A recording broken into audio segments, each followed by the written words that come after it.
কাউকে মানসিক কষ্ট দিচ্ছেন, খুব যত্ন করে দিন যাতে কেউ টের না পায়।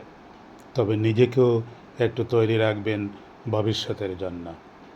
যে কষ্টগুলো আপনি দিচ্ছেন, দুনিয়াতেই তার পুরোটা না হলেও মিনিমাম 1/3 ভোগ করে যেতে হবে। যে গোলাকার এই পৃথিবীতে আপনার দেওয়া কষ্টগুলো ঘুরে ফিরে কিন্তু আপনার কাছেই ফেরত আসবে একদিন না একদিন।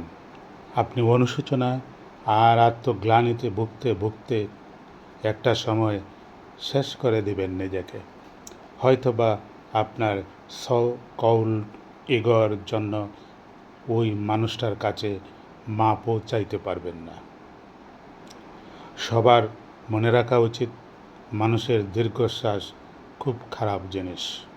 সামনে এগুতে গেলে শিকলের মতো পা জড়িয়ে টেনে ধরে। কেউ অভিশাপ না দিলেও রুহের হায় বলে একটা কথা আছে, ইংরেজিতে যাকে রিভেঞ্জ অফ নেচার বলে। মানুষ ভুলে গেলেও প্রকৃতি কিছুই ভুলে না, সময়ের ব্যবধান মাত্র। কেউ নিজে দোষ করে উল্টা আপনাকে অপবাদ দিয়েছে, নিজের দুর্বলতা প্রকাশ পাওয়ার ভয়ে আপনার অর্জনকে ছোট দেখালো, আপনার শ্রম সফলতার স্বীকৃতি দিল না, আপনাকে বঞ্চিত করেছে, কথার বাণী আপনাকে করেছে ক্ষত বিক্ষত। করুক না, জরুরি না যে সব কিছুর এই উত্তর আপনাকে এখনই দিতে হবে। কিছু উত্তর সময়ের উপরে ছেড়ে দেন না, দেখেন না কি হয়।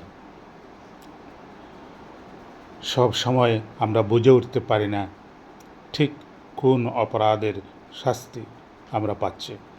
কাউকে কষ্ট দিয়ে, অপমান করে, কাঁদিয়ে, কথা দিয়ে বেমালুম ভুলে যাই আমরা।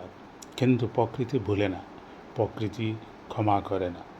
এই মুহূর্তে আপনি যার সাথে ইচ্ছাকৃতভাবে অন্যায় করে নিজেকে জয়ী ভেবে বেশ ফুরফুরে মেজাজে আছেন, মনের আনন্দে ঘুরে বেড়াচ্ছেন, সে হয়তো প্রতিবাদ করবে না, কিন্তু তার নীরবতা, কষ্ট থেকে আসা দীর্ঘশ্বাস আপনার সাথে বোঝাপড়াটা সঠিক সময়ে করে নেবে। কারণ মহান সৃষ্টিকর্তা কাউকে ঠকান না। তিনি কারোর একার না, তিনি সবার। তিনি সর্বশক্তিমান। তিনি সকল জীবকে সৃষ্টি করেছেন কোনো বিভেদ না করেই, সম অধিকার দিয়ে। কাজেই নিজের কর্মফলের বাকিটুকু এমনিতেই পাবেন।